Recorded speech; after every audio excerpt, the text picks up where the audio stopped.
Our biggest recruiter was about 4 freshmen last school year that jumped in and started rocking and rolling, and this year they are responsible for probably half of the people that joined by now. And for a lot of them, that's funny. Okay guys, before we get started, if everyone will take their phones out and put it on silent. Most people already have it there, but just in case. Anyone need water before we get started? Everyone's good? Okay. Going over the order. Tonya will be up first, then our CHS academic team, and then our soccer stuff.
Good evening and welcome to another episode of our Facebook Live chat.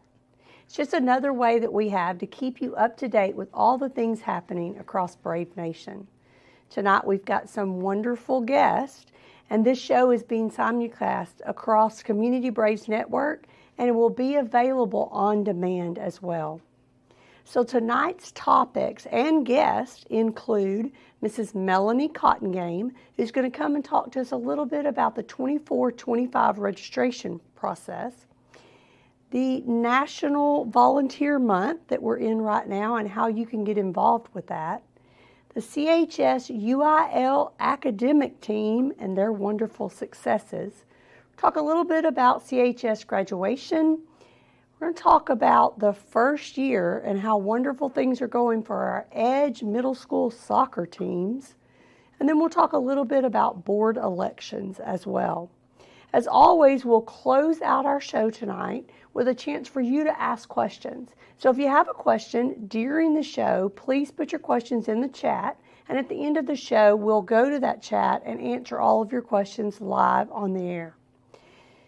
Make sure that if you're not comfortable putting something in the chat, that you send us an email. We want to get your questions answered for you. So if you're not comfortable tonight putting them on our chat, send us an email at info@communityisd.org, and we'll send you a response and an answer to your question.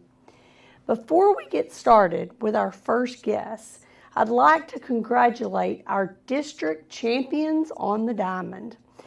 The Lady Braves softball team went undefeated in district. They'll start the playoffs this week versus Maybank. Game 1 is Thursday on the road, and then Game 2 is Friday at home.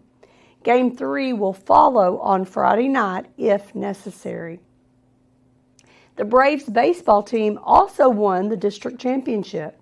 Their playoffs begin next week against Wills Point. Those games will be played on a neutral field at Crandall ISD. Congratulations to these coaches and student athletes. What a great success on the diamond for both our baseball and softball teams. We're so proud of you and wish you good luck in the playoffs.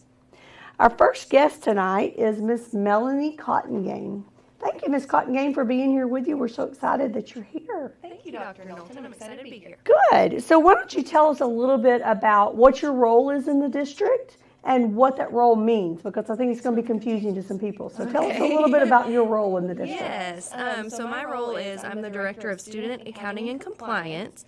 And so that encompasses a whole bunch of different things, some of which is enrollment, some state reporting and funding, making sure everything is being sent up to the state as it should be, records, Skyward, all kinds of different things. So that's what I do. So tell us a little bit about you. What other jobs have you had? How did you end up in this role? Okay. How did you get here? Yeah, so this is actually my 5th year in community. I first came here as an assistant principal at McClendon Elementary and then moved up to principal. So I did that. I was there for a few years, and then I got this role after that. Yes. Awesome. We're so glad you're here. Why did you choose to come to community? Community just has a really great family feel that I've felt this whole time that I've been here.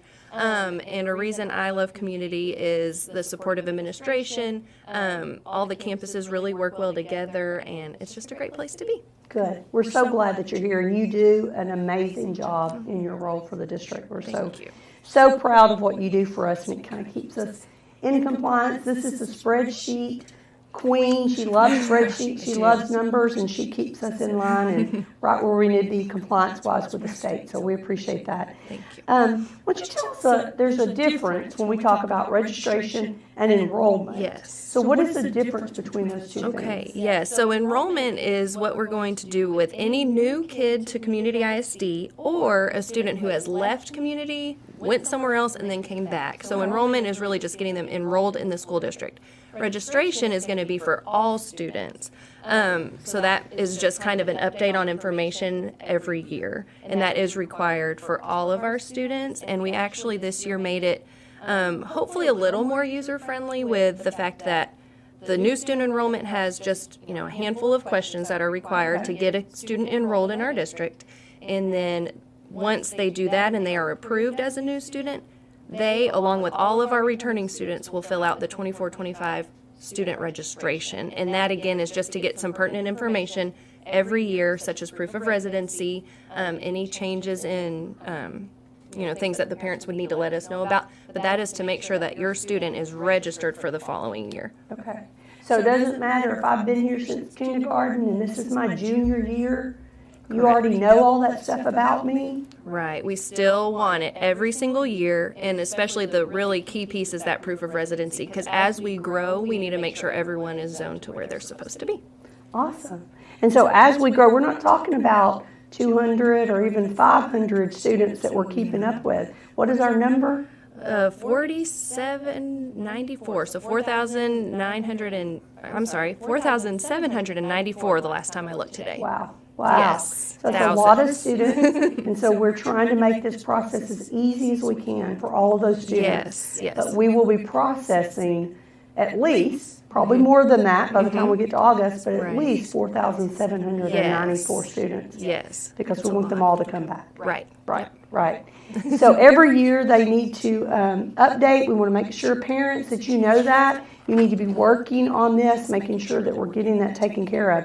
Is there anything different depending on what grade level you are that kind of applies for this process? Yes, there are a couple of extra, what we call in the Skyward world, online form tiles. So when a parent is in their family access, they see all these little squares, and some of them are registration tiles. So if you have a student that is an incoming kindergartner or 7th grader, there's a special immunizations tile for you, and it only is going to go to those people. So if you don't have one, you don't have to worry about it because it won't even be there. But kindergarten and 7th grade, it's called the immunization tile, and that is where you need to upload a current immunization record because due to some laws, for those specific age groups, we have to have immunization records. Okay, so we'll make sure that all of those tiles are taken care of. So if you have that one tile on there, make sure that you click on that and you take care of that. Yes, and then there's also a drug test form tile as well, and that's only for 7th through 12th graders. So again, that only gets sent to those families who are in that situation, and that is just a way to fill out what your children are going to be probably participating in extracurricular wise, and it's also required for a parking permit for the high school. Okay, so if you're participating in any extracurricular activity, 7th grade through 12th grade, you have to fill out the random drug testing form. Yes. If you are getting a parking permit to park on our campus, you have to fill out a random drug testing form. Okay, Yes, make sure that we know who's doing that. Yes. Okay, what about pre-K? We get a lot of questions about pre-K. We love our pre-K kids. They're so sweet and cute. They are. Do all 4-year-olds get to come to pre-K, or what do they have to do to get into pre-K? So pre-K, that's a great question. Pre-K, and while we're talking about pre-K as well, pre-K does not do enrollment online. They do not do that online. Only paper packets for this coming school year, and those can be picked up at campuses after our pre-K roundup, which we'll talk about, I think, in a minute here. But for pre-K qualifications, there are a few ways that a student can qualify for pre-K. Financially, language, if they have a language proficiency other than English, homeless, foster care, active duty military parent, or injured or killed in the line of duty. And then there is a Star of Texas award that is very specific in who qualifies for that. But those are the ways that a student can qualify for pre-K. Okay. If you have questions on that, they can always call and ask and come get more information on that. So if I think that I qualify for pre-K, I can't jump on and do that online, though. I have to go to the campus. Correct. And we are going to have our pre-K roundup night on May 9th. So that's Thursday. That's coming up here in just a couple of weeks.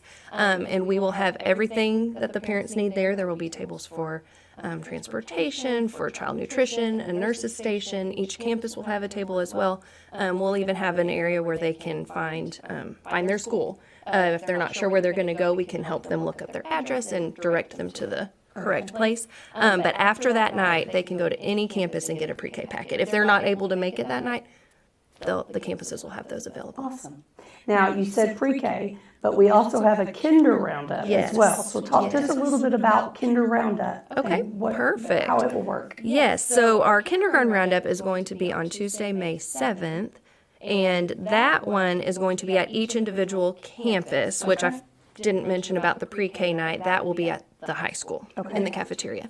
So for our kindergarten roundups at each individual campus from 6 to 8 p.m., Ellis will be looped in with Roderick, since they are close in location and similar in build. So everyone can go there. Now, this night is a little bit different because kindergarten can enroll online and will enroll online. But this night is for if they need help with getting their kid enrolled.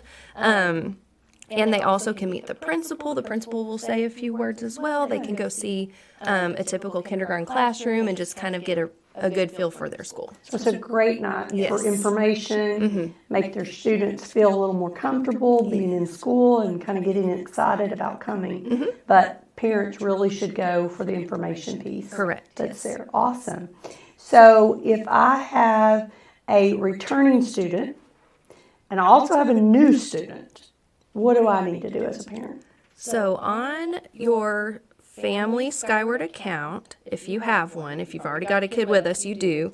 There, it kind of depends on if you're looking on an internet browser or on your app. If you're on your internet browser, I always say little house, little V, because that's like where you go. There's a little house in the top left corner next to a little V. You click on the V, and it will give you either new student enrollment or family access. So under new student enrollment, that's where those tiles are going to be. To just start a brand new kiddo here. Not a returning. Correct. Just a brand new. So if you've got a third grader and then you're going to have a little kindergartner coming up, for the kindergartner, you'll want to put the new student enrollment. And then for the returning kiddo, you would go back up to the little house, little V, click family access, and that's where all of those things will show up. Now, if you're on an app, there are 3 lines at the bottom of the app, and it's the same kind of thing. You just click on those lines, find the student enrollment, and then you can toggle between the two. Okay. All right. So I know we're going to have questions. Yes. So Their family access account, they can email skyward.help@communityisd.org, and there are several people that are on that email that can reply to them. And then the last thing I would say is, we talked about how many students we have now. And each campus PEMS clerk, that is a person who is handling all those enrollments, they're dealing with literally thousands of things and hundreds and thousands of things coming in at them. So please just be patient with them as they work through all of the things that they're working on improving. So they will get it done, but it might not be tomorrow. And I would add to that, we encourage you to get that registration done early. Don't wait till August. Those registrations help us to be prepared for the students to come in August and have all of our classrooms ready to go. So remind all your friends and your parent peers, get those registrations done as soon as possible. Yes, that would be great. Yes. All right. Ms. Cotton-Game, if you don't mind sticking around, I have a feeling we might have some parents jump on with a few questions here and there. Yes. So we're going to transition to our next part, but if you will stick around, we'll bring you back at the end and let you answer some questions. All right. All right. Thank you so much for being here. We appreciate you. Thank you. And all that you do for the district. As a reminder, I want all of you to know that April is National Volunteer Month, and we've spent the last few weeks focusing on what opportunities exist in Brave Nation for you to get involved. We want all of you to be involved with the district. Our focus shifted this week with the start of National Volunteer Week on Monday, the 50th anniversary of this annual celebration. We're so excited, and starting yesterday and continuing through Thursday, we're releasing daily videos that highlight awesome volunteers within the district.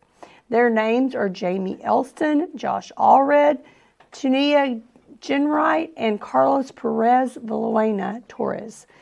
Monday's video focused on what opportunities exist. Tuesday, each of our guests talked about why they volunteer at Community. Wednesday, they'll share how you get involved, and Thursday closes out the week with a focus on the great memories that they have from being a CISD volunteer. If you want to catch any of these videos or get involved yourself, you can head over to www.communityisd.org/volunteer today. And we want to say thank you so much to these 4 individuals, as well as all of our volunteers across the district who make our district better for being involved. You make our school possible and awesome for all of our students. Now we're going to transition to lots of beautiful blue shirts here with me tonight. I'm so excited to see lots of people here. We're going to talk about community high school and UIL academics. And so a lot of people aren't real familiar with what that is, so we're going to give some information about that. But we first want to introduce Mrs. Camp, our teacher at the high school, also our UIL director who makes sure everything happens at the high school. So why don't you tell us a little bit about who you are, what your position is, and why you are at Community ISD. So I have been at Community for 15 years. Wow. This is my 15th year. I'm really excited about that. I grew up in Oregon. I come from a family of teachers, so I always knew that teaching was what I was going to do when I grow up. I'm married and I have 3 kids that go to Community ISD schools. And I teach English at the high school, dual credit, AP, and whatever else they need me to teach. And you do a great job. And then UIL coordinator is one of the most special roles that I get to do because I get to interact with these wonderful kiddos here. Awesome. Well, they look like wonderful kiddos, and I've heard great things about the contest and how well we did. So why don't you introduce us to our students that you brought with you tonight? All right, so these 3 are all 10th graders. We have Karen Ford, Paola Valdivia, and Jackie Vegas Resendez, and they compete in a variety of events, all 3 of them, and have done a wonderful job this year. Okay. Why don't we take one at a time, and you all tell us your name again, what grade you're in, and what event you competed in UIL academics. I'm Kieran Ford. I do most of the English events. I'm a sophomore, and I do ready writing, literary criticism, and spelling. Awesome. Hello, I'm Paola Valdivia. I'm a sophomore, and I'm in the mathematics, calculator applications, and number sense for UIL. Hey guys, my name is Jacqueline Vega Resendez. I'm a 10th grader, sophomore, and I compete for the English events, which would be literary criticism, spelling and vocabulary, and ready writing. Wow, we have some very smart people on the panel They tonight. are very smart. That's awesome. It's They might be amazing. smarter than me. I'm sure there's some questions out there. If you've never been involved with UIL, it's a little confusing on what are they talking about. Yeah. So explain to us, what is UIL academics and what is involved? So UIL academics compete in a variety of different events. We obviously cover the 4 core content areas, but we also have computer science, and we kind of go hand in hand with our speaking events and debate, and we support our one-act play program as well. Anyone can join UIL and compete as long as you have an interest in learning and an interest in competing. We're here for you. We compete in invitationals throughout the year leading up to our district competition. They are essentially our scrimmages where we get to go and see how we're doing in comparison to kids from all over the Metroplex. And for these invitationals, these kids show up at 6:30 in the morning on a Saturday and spend literally all day. Like most times we don't get back until 12 hours or more after we left. And then our district meet is essentially an all or nothing. You know, it's our one shot. If they don't place high enough, they don't advance. And so this year we had a lot of kids that advanced. Okay, we're going to get there in just a minute. So we're not just talking about our students competing against each other. We're going just like we have UIL district for football and baseball and basketball, those kind of things. We have an academic UIL district. And so we go to another school, or if we hosted it, and we compete against those other schools in our district in spelling, number sense, ready writing, all of Science, those history, all of those academic areas, and we get to shine and show what we know. Yeah, our UIL district typically parallels the basketball district. Great. So you kind of getting it in there that we have lots of people place and qualify to move forward and to go on. So why don't you tell us a little bit about how did we do this year in district? District, we had 15 students who individually medaled, including a couple of first place finishes within that. We had 4 teams place, including first place social studies team, first place current issues and events team, and then the literary criticism team was second place in our district. But we had the highest second place score of all of the second place teams in our region, so they get to advance to regionals as the wild card. Great. And so we've got 14 kids going to regionals on Saturday. So this Saturday, we we are going back 14 students to compete with the regional winners. Yes.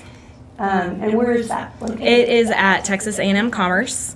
So we'll have about half the kids leaving at 6:30 in the morning because the first round of competitions start at 8:30, and we want to be there early enough to get set up and make sure everyone gets where they're supposed to be. And then we'll bring some of the kids back and pick up another cohort of kids around noon and bring them back for the afternoon competitions. Karen will have to be there all day. Jackie's probably going to be there all day with me. You know, it's interesting because it's prom day, so we're having to get ready for prom and yes, we've got some kids that are scheduling their appointments around their competitions. Wow. Okay. Well, ladies, let me hear a little bit from you on what are your favorite memories about competing in UIL academics? I guess I'll go first. Okay. I'd say my favorite memory was definitely at district, where I was taking a nap actually after my spelling and vocabulary competition. I thought I did okay, but I went in there with a mentality like, if I don't medal, I'm going to be mad at myself.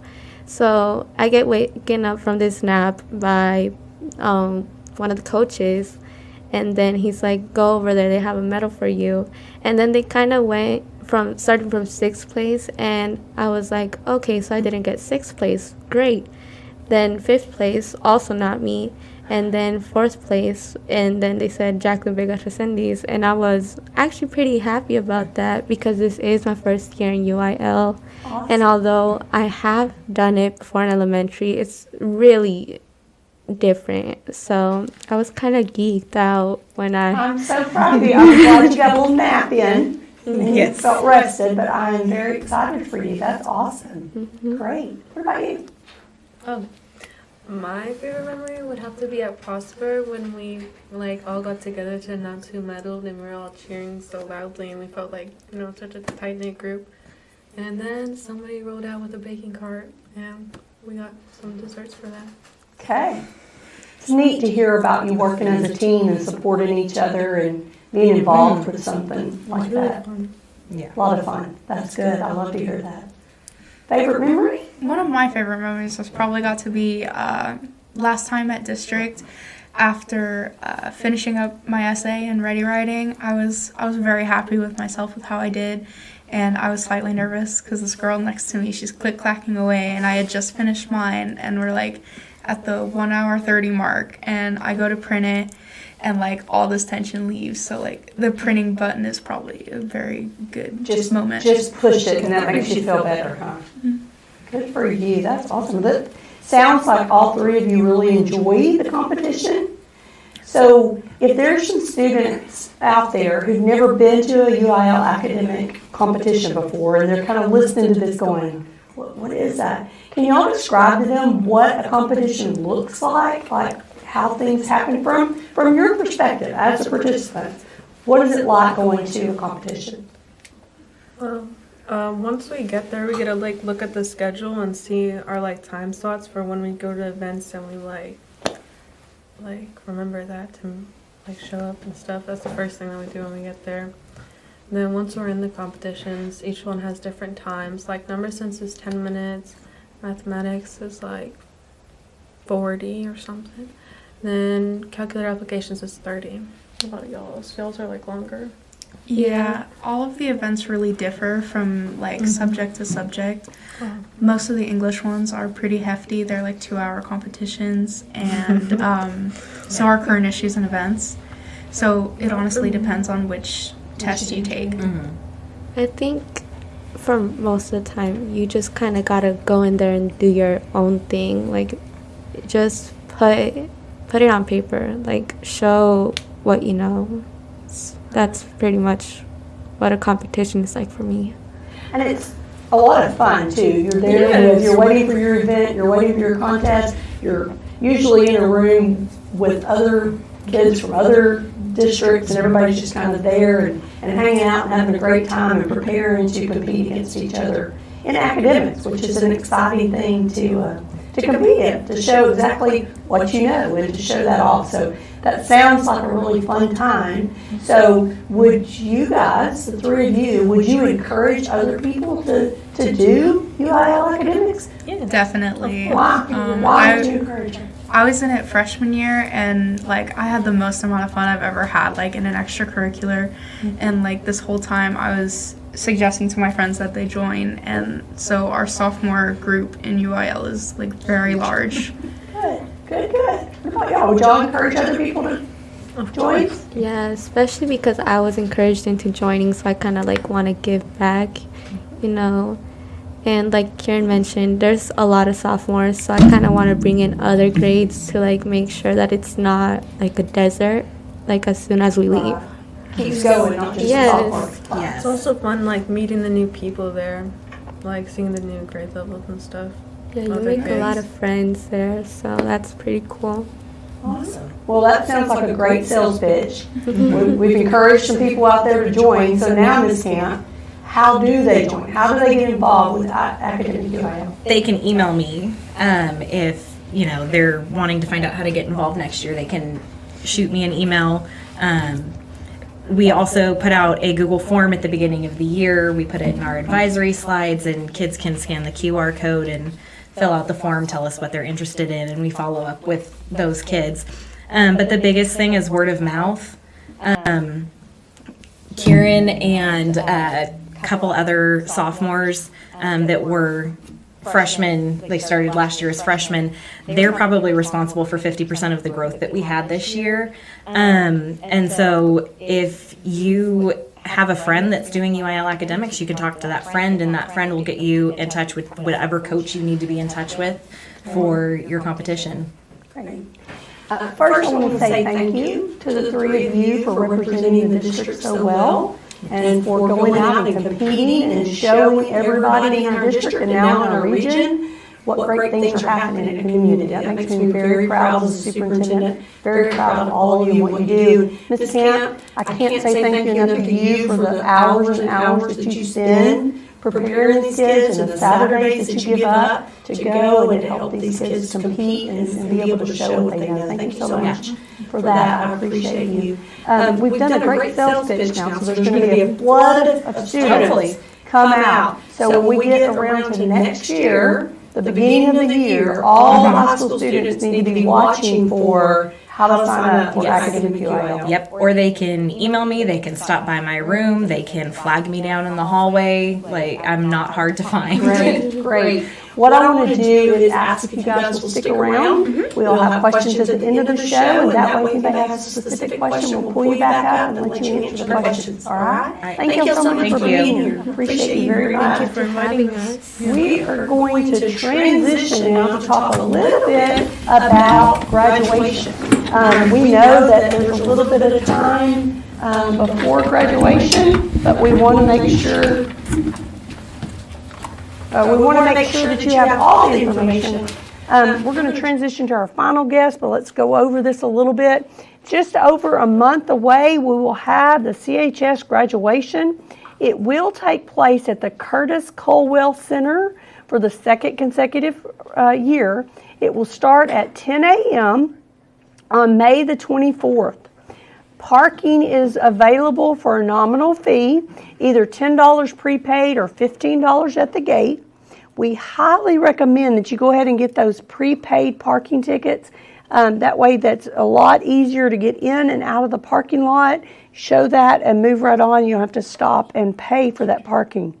All graduating seniors are going to receive 15 tickets. If you need additional tickets, you can go to the high school and check first if there are other families that have them, and then if not, come to the high school and talk to them.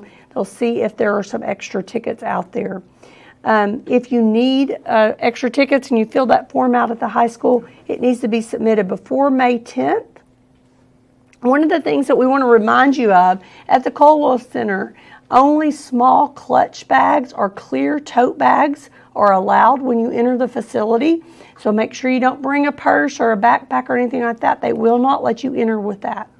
There are several items that are not allowed in the Colwell Center, including bullhorns, air horns, balloons, and umbrellas. So you can check the list in the link below of all of the restrictions, but make sure you're paying attention to that before you show up. We want you to make sure that you can get straight in and get to your seat and be ready for graduation.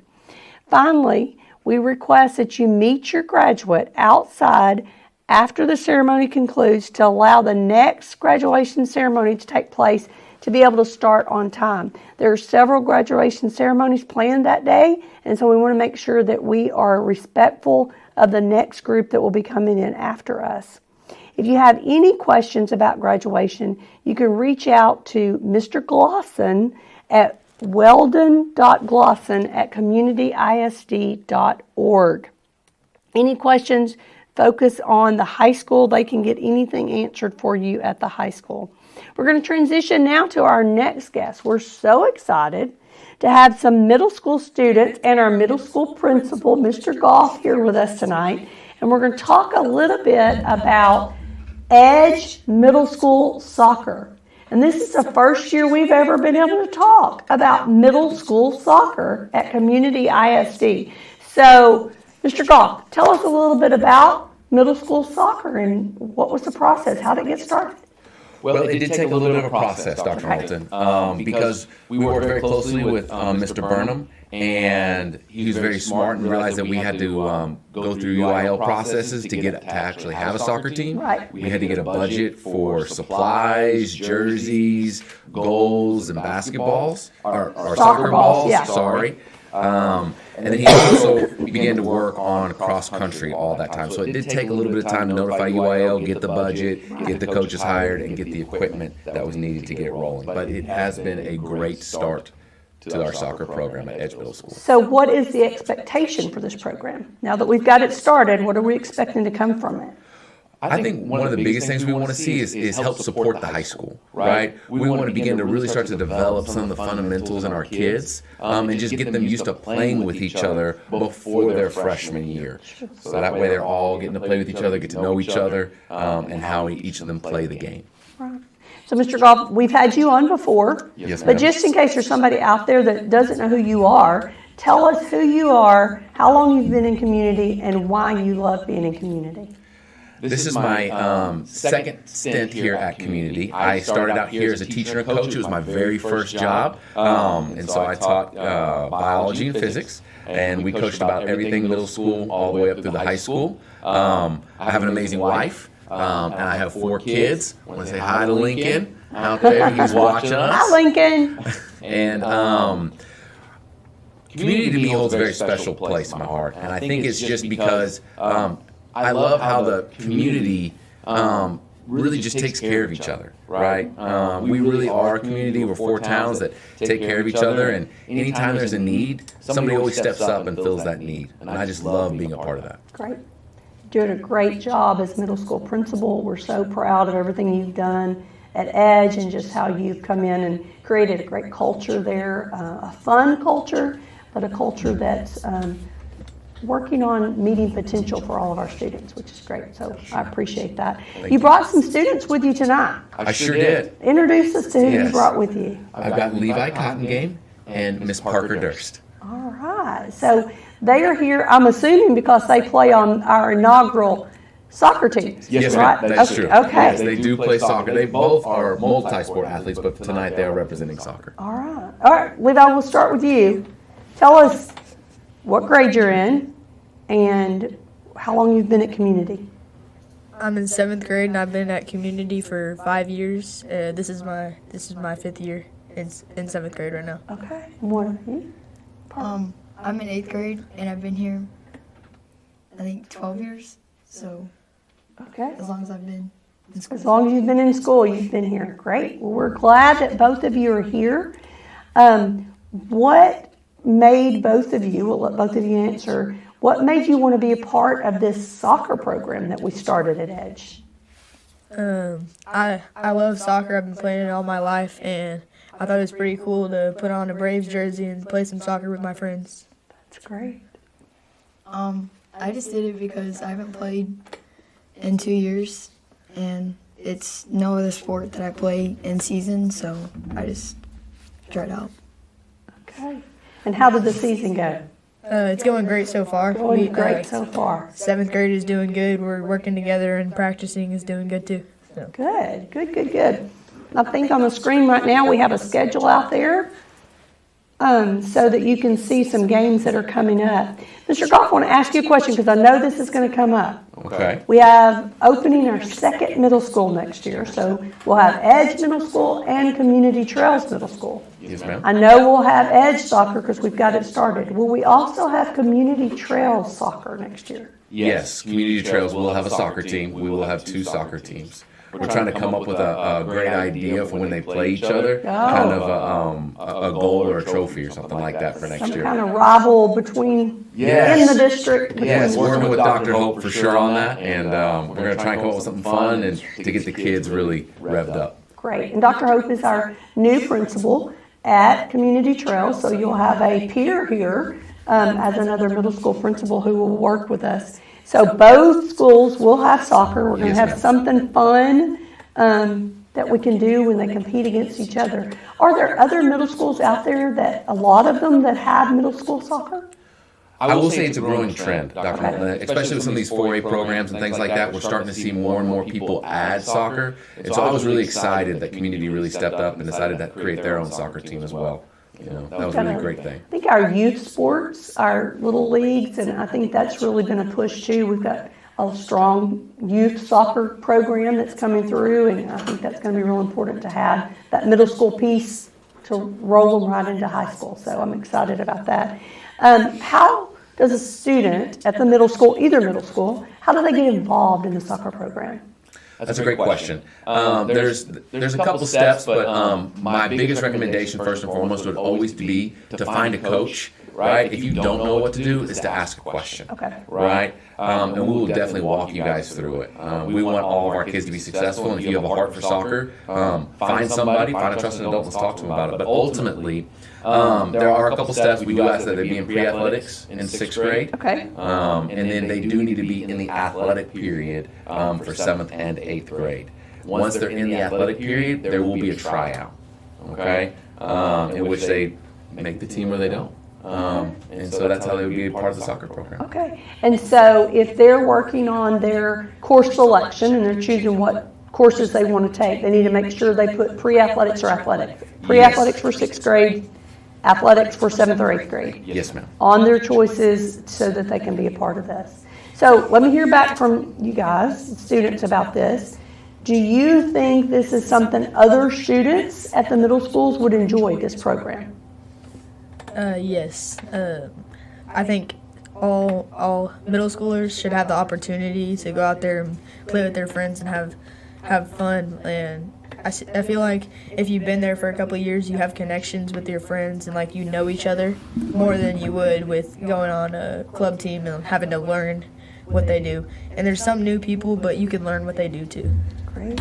What about you? Do you think it's something that other students would enjoy? Did you enjoy it? Yes, or are you enjoying it? We're still in the season, so I'll say not past tense, right? You're still enjoying it. Yes, and you think other people should be involved? Yes, ma'am. And you would encourage them to get involved? You will be moving on to high school. Are you going to play soccer in high school next year? Maybe. I'm focusing on volleyball. Focusing on volleyball, that's great. Well, I appreciate the fact that both of you are involved and that you're representing the district and you're out there learning and having fun with your peers. So thank you both for what you're doing and for representing the district. Mr. Goff, thank you for coming and talking to us tonight. I want to encourage everybody to look at those schedules, come out, support our students, and let's keep this program going and see what other programs we can build on. Yes, ma'am. All right. I'm going to transition. I'm going to ask you to stick around just in case there's some questions at the end of the show. Okay. All right. Thank you so much, guys, for being here. As we transition now, I want to just remind everybody that the 2024 Community ISD Board of Trustees elections are going on right now. Early voting has started. We have 2 school board seats on the ballot, place 2 and place 7. Place 2 has 2 candidates, Jessica Foster and Chris Zilberstein. Both of those ladies are running for the seat for the first time, and they're looking to replace Mrs. Alicia Young, who is retiring from the board after serving for 7 years. And then place 7 is also on the ballot, and incumbent Josh Sines is running unopposed. We encourage you to get out and vote. Again, like I said, early voting has started at this point. We've produced introductory videos for all 3 of these candidates to help you with your decision, and they are linked in the chat now. Early voting opened this week and closes on Tuesday, April the 30th. Election day is Saturday, May the 4th. Collin County voters can cast their ballot anywhere in the county, and Hunt County voters will need to check their registration for where their polling location is. All right, we're at the end of our show for tonight, and I apologize for my voice squeaking and going in and out. I've been fighting for a couple of weeks, a little bit of pneumonia, and just getting over that. My voice is coming back, so I'm glad to be here, excited to be here. But I apologize if I'm a little squeaky tonight. We've asked for you to submit any questions that you have. We have our panel back up here to answer questions and to see what we have. We have a couple of comments here. Miss Cottongate, Carolina Hernandez says that you rock. Mrs. Cottongate, yes. Hi, Carolina. Emily Carlton says thank you all for all of this information. Very appreciated. Corey Byron says, go, Miss Camp. Hi, Corey. Crystal Turner says, go, Kyron. Let's see. Vario L says, I would also like to listen to Spanish. My son is graduating from elementary student this year, and I'm interested in knowing what comes from the district. So that's something we might need to explore, is how do we get some translation in Spanish for our Spanish speakers. So thank you so much for making that comment. We will do some investigation on that and see how we may be calling on Ms. Cottongate. She's fluent in Spanish, so we may be calling on her to help with some translations in getting that out there. Jason Conway asked, will there be soccer at community trails? And we have answered that question. So there will be soccer at both middle schools next year. Corey Byron says, good job, Coach Golf. Coach Golf. Yes. That's coming back from years ago, yes, it sounds a long like. time ago. A very long time ago. Very long time ago. Well, thank you for joining and watching. We appreciate we've got some people on here and watching. Any other comments? We'll take anything that anybody's got right now. I think that is it. We want to make